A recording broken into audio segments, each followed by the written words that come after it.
Okay, ready? We Yes. are. All right, we're recording.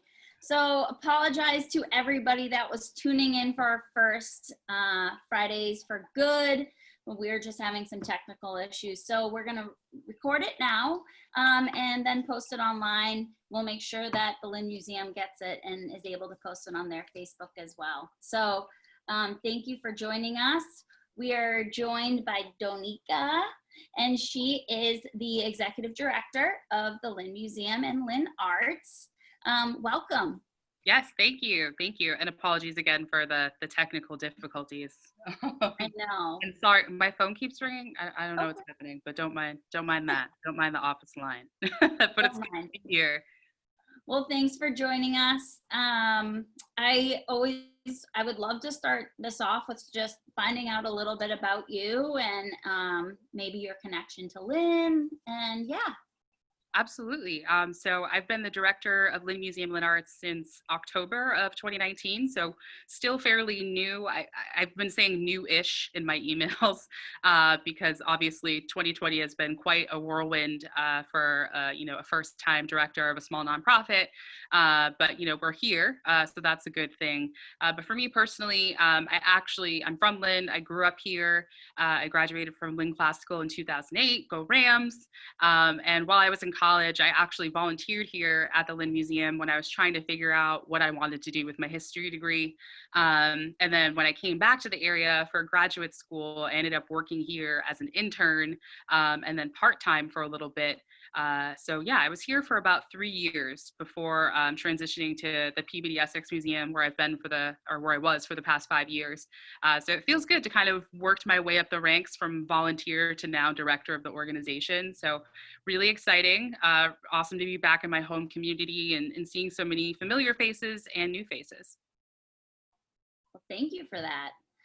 Congratulations on this position. I can't imagine the past couple months and transitioning into this during this time. So I'd love to hear a little bit about the Lynn Museum, maybe the location, and then I know that with everything going on with COVID, you guys have probably had to adapt a couple things. So just like hearing about that and what you guys have going on right now. Absolutely. So the museum started out as a historical society, the Lynn Historical Society, in 1897. So we'll actually have our 125th anniversary in 2022, which is really exciting. We've been mostly on Green Street. Some folks who may remember the Lynn Museum. Oops, sorry. My office is also on a light timer, or a motion sensor. So I got to use my trusty scissors here. There we go. But yeah, we were on Green Street as kind of a house museum for many, many years. And then in 2006, we actually moved to our current location, which is at 590 Washington Street, which is the former visitor center for the Friends of Lynn Heritage State Park. So the state actually owns this property. We lease it from the state. We maintain the grounds.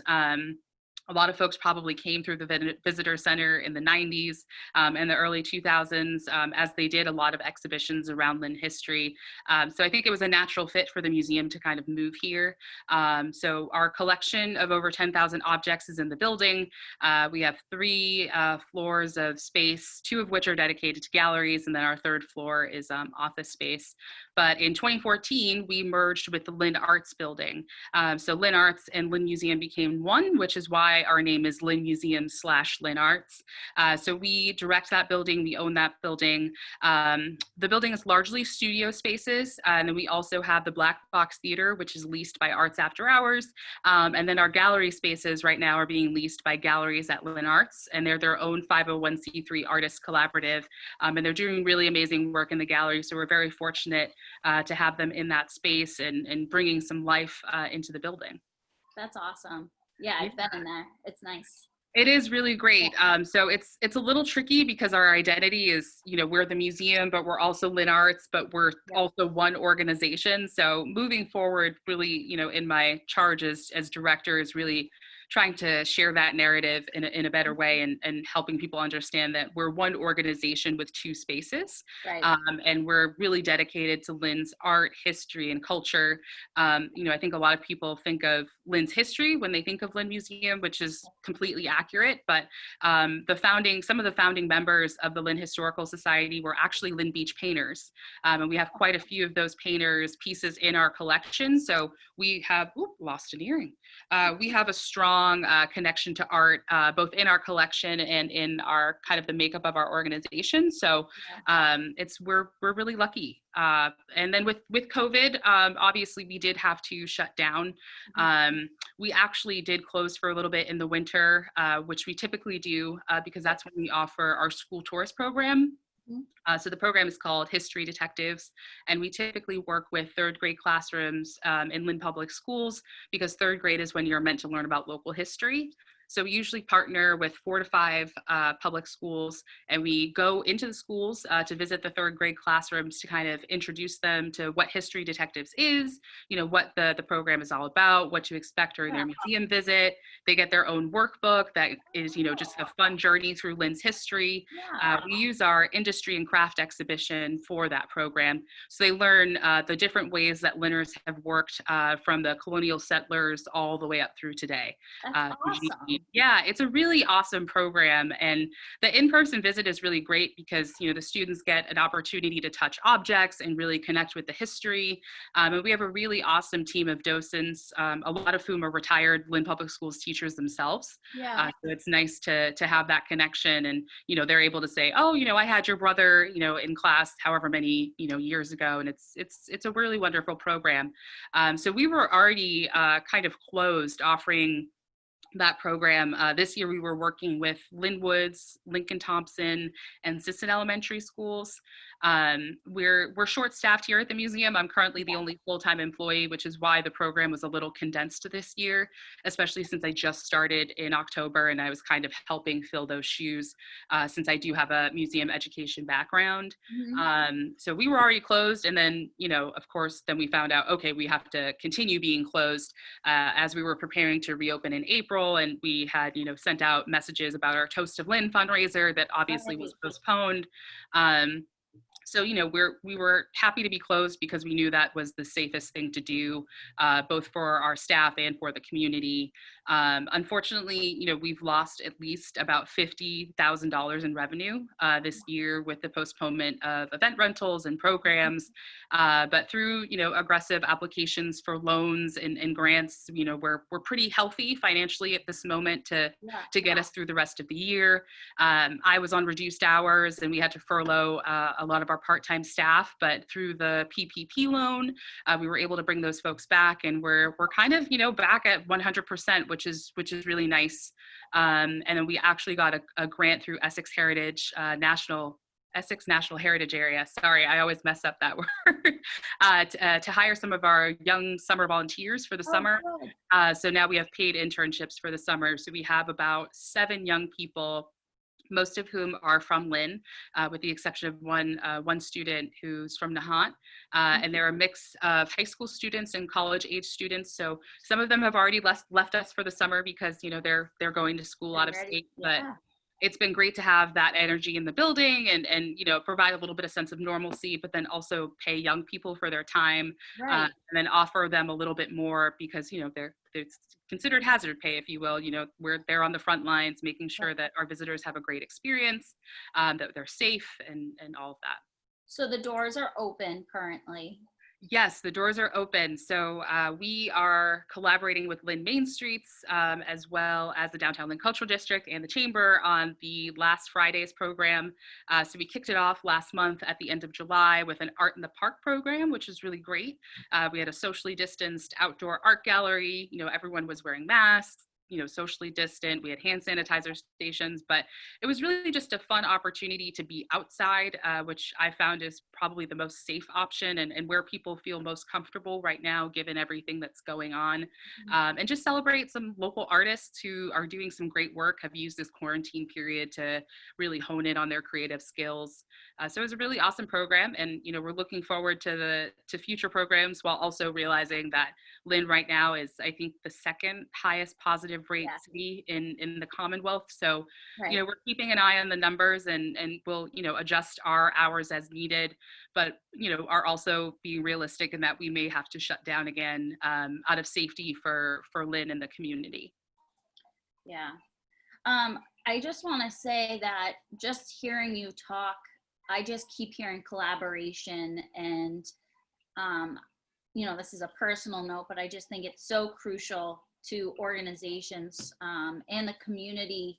It's amazing that the work you're doing and being Oh, in the thank you. school, but then also working with one-on-one with artists. I just think that you're really touching on so many areas and supporting so many people in the community. So thank Thank you for you. that. Yeah. Thanks. I appreciate it. I mean, with my appointment in this position, I'm the youngest director the museum has ever hired, and I'm the Yeah. first director of color.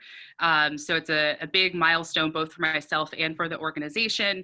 And I think the board, along with myself, we realized that as a museum, we've done a great job of collecting Lynn's history and preserving that history.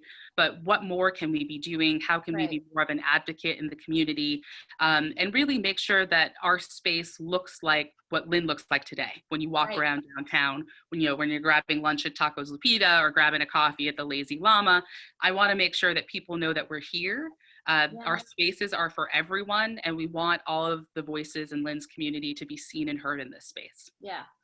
Um, Ooh, Speaking Peanut. about that, sorry, my dog, my Peanut. I want to touch on. I want to say that you guys have done Fridays for kids or something like that in the past. What was that program? Yeah, so we have two programs that we kind of sponsor year round with support of the Lynn Cultural Council. So shout out to the Lynn Cultural Council for their support in those Yeah. programs. So one of which is MESA, which stands for Museum Enrichment Series for All. On the second Wednesday of every month at noon, it's kind of a brown bag style lunch program where we bring in wellness experts, local historians, genealogists, different community members to just share something exciting that they've worked on. Yeah. So we've had, Todd Gig, who has the narrow gauge diorama installation in our building right now. Right. He's done a program. I did a program last December as kind of a meet the director, which was Yeah. a nice chance to meet some of the museum community as well as Yeah. members of the Lynn community as well, to just share my story and then also hear, what people expect from us, what they want to see more of, what we could do better at. So it's a really great program. It's free to the public. We're going to be kicking things off with MESA in September. Obviously, with everything that's going on, it's been hard to kind of move that program forward. But I think we're going to aim to do something virtual, given, again, the state of the numbers here in Lynn, with hopes that eventually we could do something small in person and socially distant here at the museum. But the program you were referencing was we have a free family day. And then every summer we do the Free Fun Friday as part of the Highland Street Foundation's initiative, where they work with museums across the entire state and Commonwealth to be open one summer Friday. Obviously, that program was postponed with COVID. Right. They generously gave all of the organizations that they were partnering with that funding, though, in hopes that we can do some iteration of Free Fun Friday at Yeah. some point. So I'm hoping that we can plan a Free Fun Friday program this fall, again, dependent on, the state of things. But our family days are awesome. We do them quarterly, typically during school vacation week when we know that families are looking for something to do. Right. The program is free. We usually have some sort of music component or a special guest like Curious Creatures, or a guest story time teller, an artist. So we just try to do something fun, creative, again, free for Lynn families. And it's a really great opportunity to see some of the families that have typically come and how they've grown. And then some families that have moved away will come back just for the program to say hello. So it's a great way for us to stay in touch with our community. But also to maybe get those families in that might not come. Exactly. And I think working with Lynn Public Schools on the History Detectives program, they do Yeah. a great job in publicizing the events for us. And even in the couple of family days that I was able to help organize since starting last October, we actually saw quite a few new families that were new to Lynn, and obviously had never been in the museum before. And it was great to have that connection. That's awesome. That's awesome. Um, Now I'd love to talk. I know that you and I've talked about this, but you have a new website. And I'd love to take some time to show people your website. Maybe look at the calendar. I also want to touch on, and maybe we can do this while you're going over the website, but a huge component of your organization's funding, I think, well, I don't know the percentage, but I want to say is membership, probably. Yeah, And grants, donations, membership, you name it. yeah. But I'd love to see that if there's a page for that. Yeah, absolutely. So I'm gonna share my screen here. Awesome. There we go. Beautiful. So when you go to LynnMuseum.org, this is the page that should pop up, which is, during the first kind of initial quarantine phase here at the museum. As I mentioned earlier, I'm the only full-time employee, and so my part-time staff were also furloughed. So what we were able to do in terms of bandwidth was very, very limited. And as somebody who, is a huge supporter of community and wanting to be an advocate for community and helping, meet the resources that are needed, it was really hard for me not to be able to be more hands-on. So in trying to capture what people are experiencing and making sure that we're, hearing these stories that are happening right now, we launched a community archive, which is still live. It'll be live as long as the pandemic continues, where Lynners can just share what they're experiencing in this moment, if they've personally been affected, if they've had a friend or family member affected, has their, work time been, compromised by the pandemic? How has that left an impact in their household? Because I feel like it's important for people to have an outlet as to what they're going through right now, especially for folks who may be quarantining alone and unable to reach out to friends or family members. We wanted to create this resource. So when you go to the museum website, this is the pop-up page that comes up. And we have the survey in English and in Spanish, and you can access it as many times as you'd like. We've also launched the survey in person here at the museum. So we have a new exciting community installation called We Are Lynn that I've been working on, where I really wanted us to capture, why people are coming to the museum, what people's connections to Lynn are. And so this installation will rotate to reflect current events. So right now we have some images from an artist named Catherine Taylor. She's a photographer based in Somerville, and she's doing this incredible Masks of Boston photo series. And so she actually had 2 days where she came to the museum courtyard and took photos of people in their masks and captured, who they wear their masks for, why they wear their masks. So we have a so cool. Yeah, it's really incredible. And her work is absolutely stunning. I'm going to be adding that information to our website, but please look her up. She's a photographer for the Boston Globe. She's done a number of stories there. She's also captured some images of some of the protests that have happened here in Lynn in regards to Black Lives Matter and the murder of George Floyd. So I think it's really important that we as an institution are contemporary and that we're aware and that we create space for people to share their thoughts and ideas, again, in what they're experiencing. So we have this installation, it's in our first floor, and I'll be adding information about that to our website shortly. So if you click out of the little pop-up there. So this is the new website.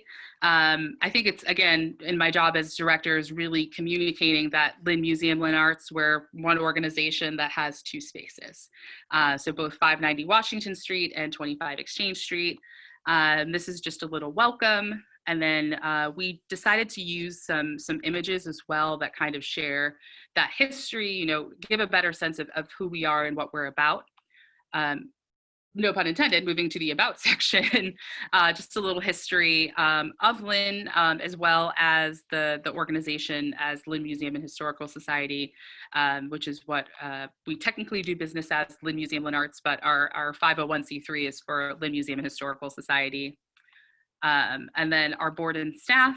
So this is who is on the team. This is a fun photo from our fall fundraiser. It's like a fun photo. Yeah, in November of last year. Well, I want people to know we're a board, but we still have a good time.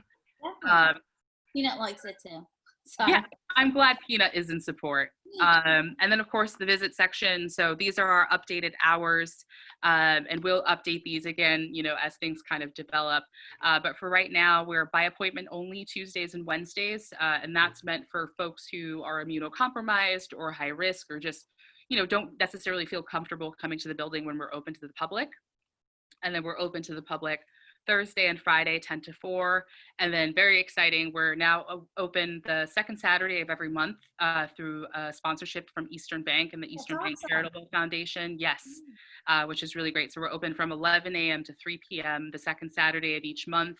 And then given that we can't really offer activities just because we have limited occupancy in the museum Yep. right now, we're creating little take-home kits that families can take and do something at home in lieu of not being able to physically do something at the museum right now. That's awesome. Yeah, thank you. So museum admission is $5. Being in the state building, a lot of people think that we are a free resource, Right. but that is incorrect. We're a private organization that happens to lease space in a public building.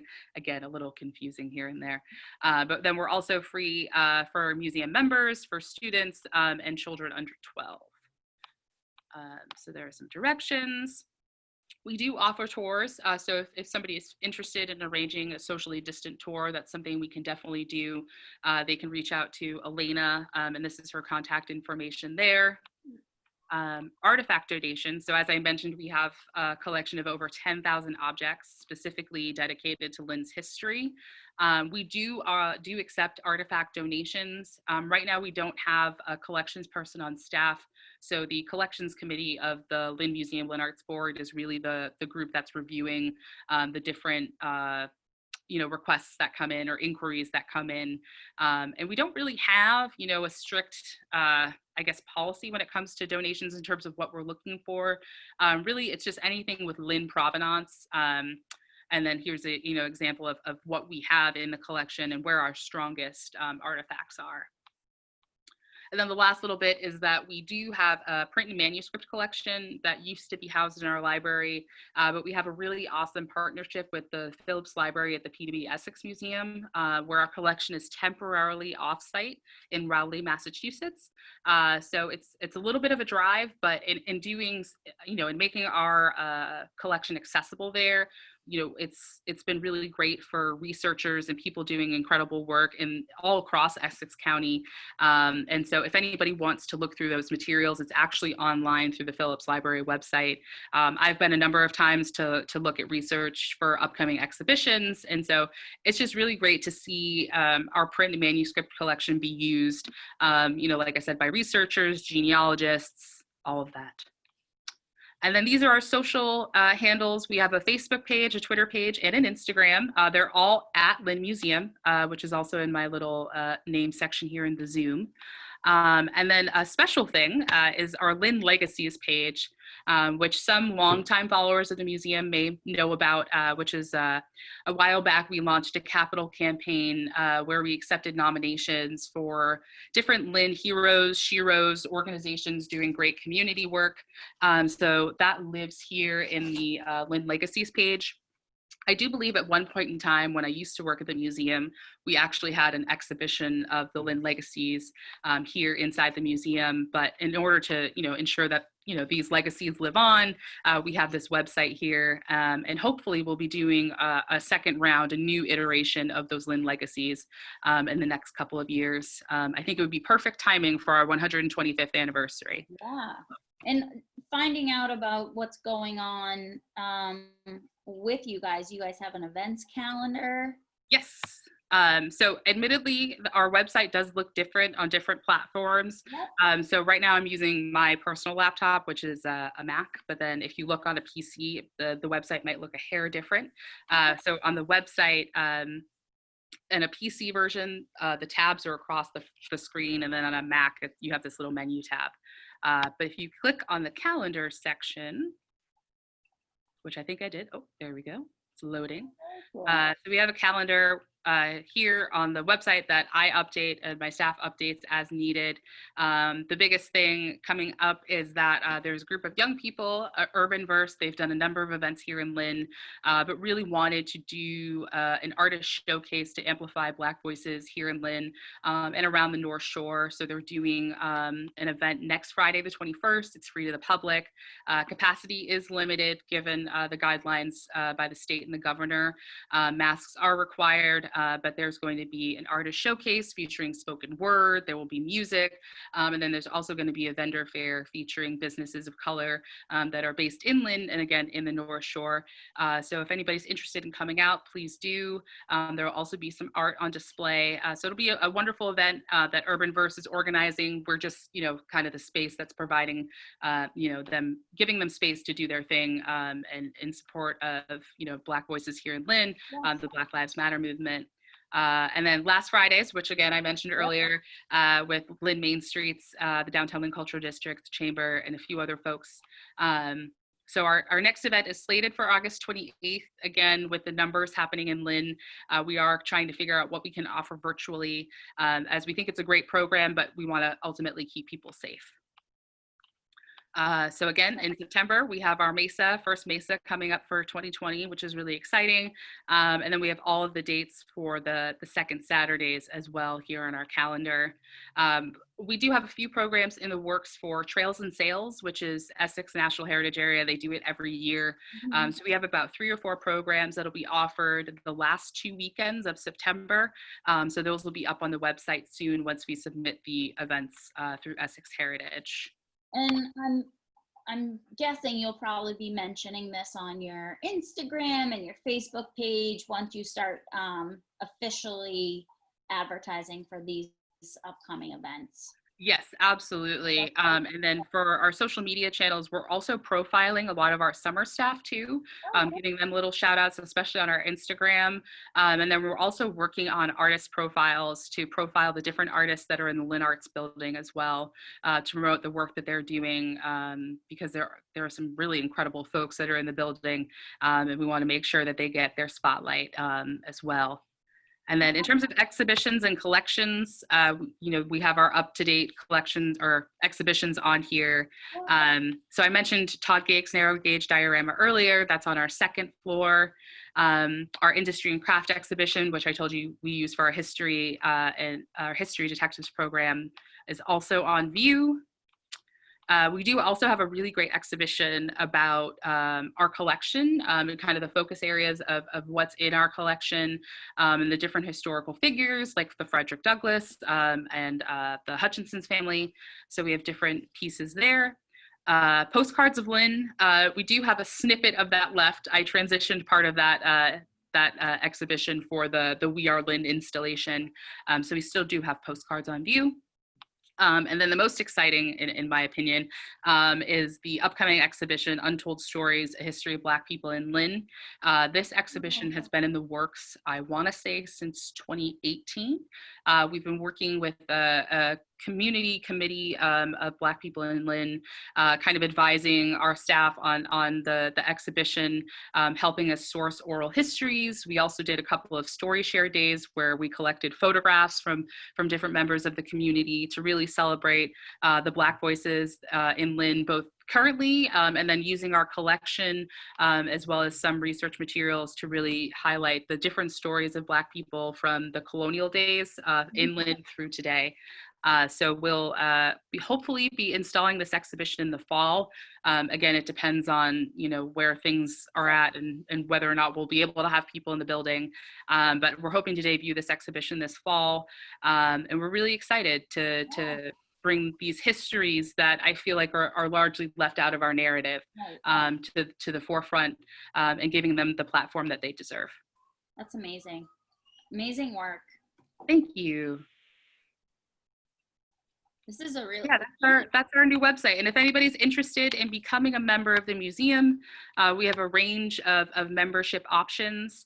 So your membership includes free admission to the museum for yourself, and I believe with certain levels of membership, you can bring guests with you. You get $15 off or 15% off our shop sales. And right now we do actually have a 25% off sale on most of our merchandise. We have a lot of merchandise in stock, especially when it comes to books about Lynn's history.